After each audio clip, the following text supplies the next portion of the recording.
Bonsoir chers frères et sœurs, je vous salue vous qui aimez l'histoire.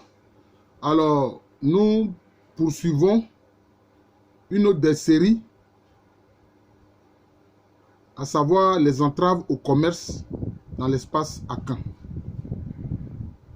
Alors, il faut dire que dans cet espace-là, puisque les compagnies européennes refusaient la concurrence et voulaient des monopoles, cela provoquait des guerres d'abord entre ces compagnies européennes-là, qui étaient de différents pays, et aussi ça provoquait des conflits avec les royaumes de cet espace-là. Alors, il faut dire que les Portugais, grâce à l'appui par exemple des natifs d'Edna, c'est-à-dire d'Elmina, vont repousser l'attaque des Hollandais. Alors, les Hollandais vont se retirer avec de très lourdes pertes. Je crois que j'ai indiqué déjà la période, c'était donc en 1625. Et ils auront près de 373 soldats et 60 marins qui seront tués. Et ils vont payer, je veux dire, des mercenaires, donc des guerriers du royaume Assabou dans leur attaque contre Edna Elmina. Et ces guerriers Assabou aussi seront tués. Alors, le commandant hollandais qui menait cette attaque-là, qui s'appelle Jan Dirks Lamp, sera lui-même blessé. Il sera recueilli et soigné par les gens de Komenda, c'est-à-dire du royaume de Guafou. Les Hollandais, le 25 juin 1637, arrivent au large de Cap Laou, c'est-à-dire Pandadon, dans la région du Grand Laou actuel. Les Européens appelaient ça Cap Laou. Avec 32 navires et 2700 hommes de troupes, dont le commandant est le colonel Hans Koine. La flotte est dirigée par Nicolas van Yperen, qui lui-même disposait de 800 soldats, 500 marins et avait le soutien militaire de 1400 guerriers du royaume de Komenda, qu'on appelle aussi Iguafou. La troupe hollandaise, à partir des rives de la rivière Surowi, en fait, la rivière Surowi était appelée Rio Dolce par les Portugais et puis Sweet River par les Anglais. Mais localement, cette rivière est appelée Surowi. Alors, ils occupent la colline où était le petit fort San Jago, qui était aussi un petit fort des Portugais. Les 1000 guerriers d'Edna, c'est-à-dire d'Elmina, qui gardaient cet endroit, se battront bravement, mais les renforts des troupes du major Bongarzon donnent la victoire aux Hollandais. Des guerriers Guafo passent la lagune Beignan et attaquent le fort San Jorge d'Amina, qui au même moment est bombardé par les navires hollandais. Le 29 août 1637, les Hollandais, grâce à l'appui des Guafo, parviennent à s'emparer du fort San Jorge d'Amina. Cette guerre fera ralentir les échanges sur la côte de l'Or. Donc là, je vous dis comment est-ce que les Hollandais ont pu s'emparer du grand fort San Jorge d'Amina, que eux ils vont rebaptiser Elmina. Ce fut exactement le 29 août 1637. Le quartier général hollandais sera transféré du fort Nassau au fort San Jorge d'Amina, rebaptisé Elmina. Comme nous l'avons vu, les compagnies européennes, dans les guerres qui les opposaient, avaient recours aux chefferies locales, aux royaumes locaux. Poursuivant leur lancée, les Hollandais occupent le fort San Antonio d'Axim le 9 janvier 1642 et progressivement tous les autres forts portugais de la Côte de l'Or. Donc cela veut dire quoi? Tous les ports que les Portugais ont bâtis sur la Côte de l'Or, les Hollandais vont s'emparer de ces forts-là. Notamment le fort Saint-Antoine d'Axim. En fait, San Antonio d'Axim, c'est le fort Saint-Antoine d'Axim qu'ils vont occuper le 9 janvier 1642. Alors, les Portugais aussi vont imiter les Portugais. Alors, les Hollandais vont imiter les Portugais, excusez-moi, cherchant à imposer un monopole commercial exclusif. Et à ce propos-là, ils vont signer des traités en fait qui étaient basés sur le mensonge. Ils veulent faire croire que non, bon, on signe le traité avec vous, chef, c'est pour les échanges, etc. Mais dans le but, c'était pour imposer un monopole. Et ça va créer un conflit entre les Hollandais et puis les populations de la Côte de l'Or. Ils signent des traités dans ce sens avec Axim, avec Larenta et avec Dumoré. En fait, Dumoré qui correspond au pays Nzema. Cette politique sera à l'origine de nombreuses guerres qui auront des conséquences fâcheuses sur les échanges. De même, la question des forts, la lutte pour leur contrôle entre compagnies sémait des troubles. Les natifs de la Côte de l'Or, propriétaires des terres sur lesquelles ont été érigés les forts, estimaient avoir un droit de regard sur ces forts. La guerre pour le contrôle des forts, des comptoirs et des points d'échange était impitoyable. Donc c'est un aspect de l'histoire de nos populations, de nos ancêtres sur la Côte de l'Or c'est un aspect qui est très important. En août 1661, le navire anglais Merchant's Delight est capturé par les Hollandais qui emprisonnent l'équipage à Elmina sur ordre du gouverneur Jasper van Huysen. C'est-à-dire que finalement, ces pays européens-là étaient en guerre en Afrique ici. Ils se faisaient la guerre sur les mers de l'Afrique, c'est-à-dire sur la Côte de l'Or, mais d'ailleurs un peu partout dans le monde. C'était la période des corsaires, des pirates, etc. Donc c'était ça.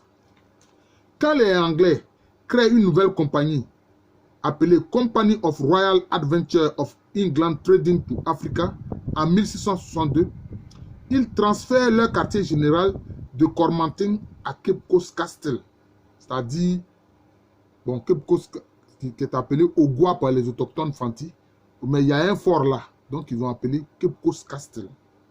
Et puis ils intensifient leur lutte contre les Hollandais. Les Anglais intensifient leur lutte contre les Hollandais à partir du fort Cape Coast Castle. Le 28 mai 1663, avec l'appui du roi d'Aguna, ils créent un comptoir à Winneba. Mais le peuple de Djabi s'opposera à leur désir d'occuper par la force le fort San Sébastien de Chama.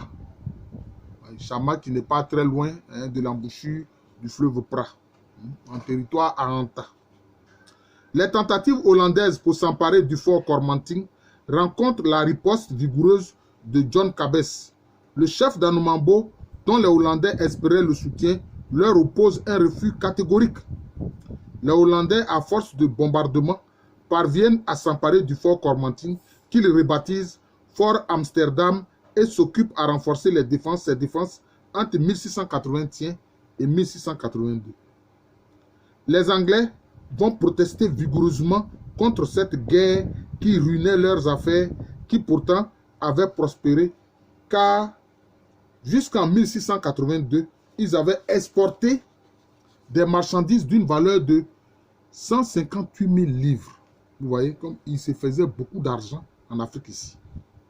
Ils s'enrichissaient en Afrique ici. Et ça n'a pas changé d'ailleurs. Le monopole de fait des Hollandais irritait les natifs de la Côte de l'Or, si bien que les gens d'Axim vont assassiner le commandant du fort Saint-Antoine à cause de ses nombreuses exactions contre ceux qui commerçaient avec les Anglais. Voilà la situation. Le traité de Breda, signé en 1667, mettra quelque peu fin à la guerre anglo-hollandaise sur le littoral de la Côte de l'Or. Cependant, il ne sera pas voulu une claire et nette affirmation de la liberté de commerce. Voilà le problème. Aussi, en juillet 1668, les Eguafo, c'est sur le littoral Fanti, détruisent le comptoir de Komenda, massacrent toute la garnison hollandaise. Voilà les conséquences. Les Hollandais répondent par le blocus de la côte entre Komenda et Ogua, c'est-à-dire entre Komenda et Cape Coast. La première compagnie anglaise est ruinée par cette guerre et en lieu et place de celle-ci est fondée une nouvelle compagnie sous tutelle maintenant de la couronne britannique appelée Royal African Company. Voilà, là maintenant, la famille royale maintenant d'Angleterre s'implique maintenant dans l'affaire. Voilà, c'était comme ça. En 1679, les populations de Winneba, mécontentes, attaquent la factorerie anglaise et la saccagent. Le facteur est blessé et les survivants trouvent refuge à Cape Coast Castle. Entre 1680 et 1681, les populations d'Elmina se rebellent contre les Hollandais qui voulaient remettre en cause leur autonomie politique acquise depuis l'époque portugaise. Parce qu'en fait, l'espace d'Elmina, c'était une zone qui était à l'intersection, donc à la frontière entre le royaume Eguafo, appelé aussi Komenda, et puis le royaume Efutu.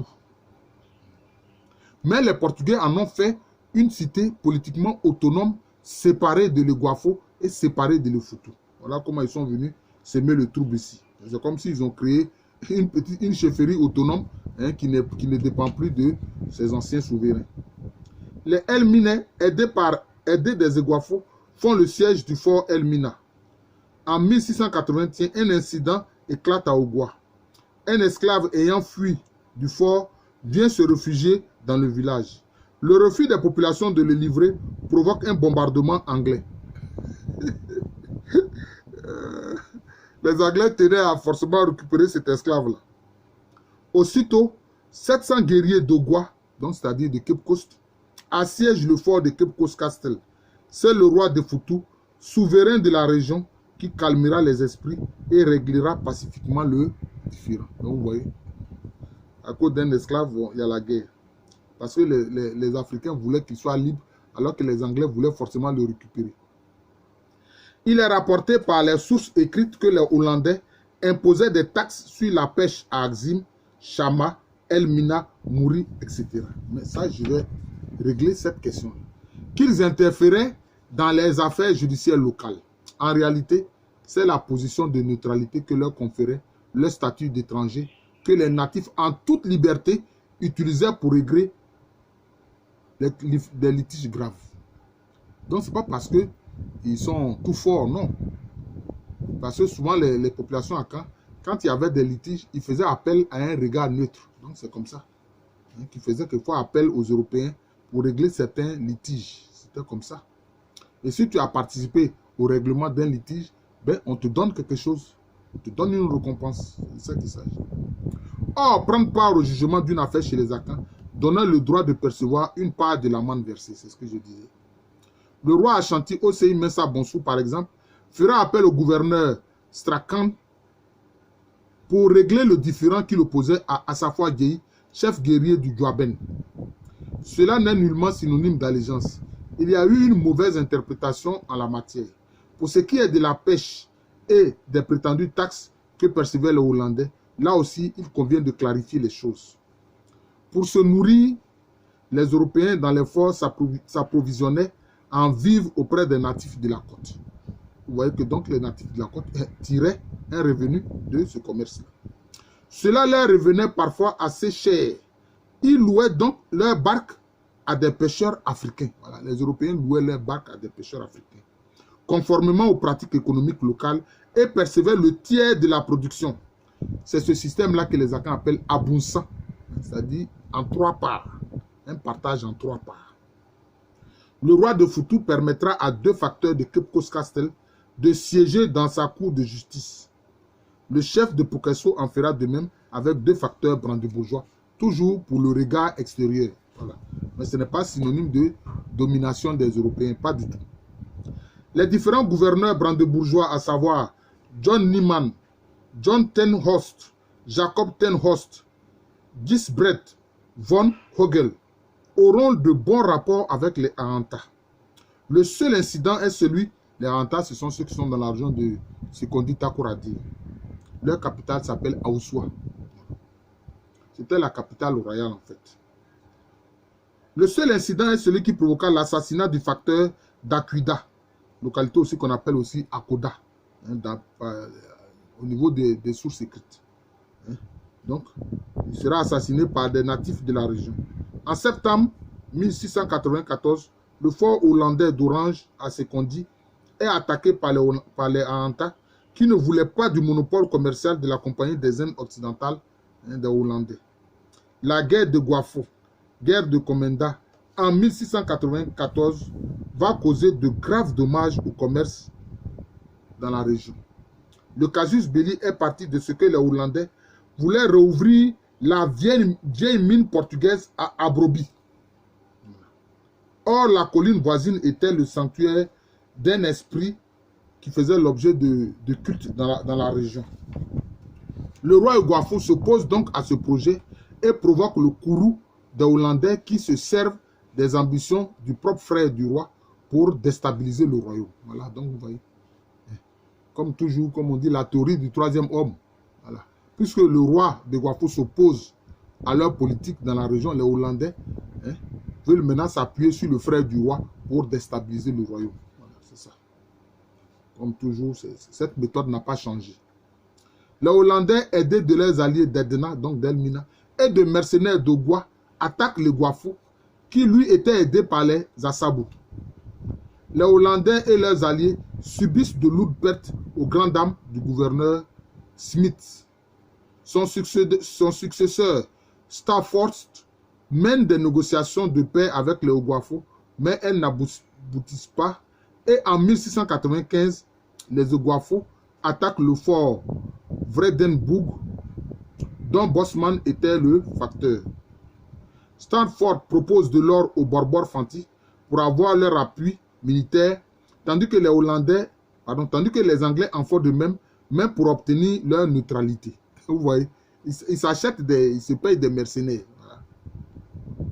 Donc les Hollandais veulent donner de l'argent aux Borbor Fanti, qu'on trouve dans différents royaumes, différentes chefferies, comme Anomampo, comme Mankesem, etc., comme Enyan Dankira, etc., pour qu'ils les aident dans le conflit.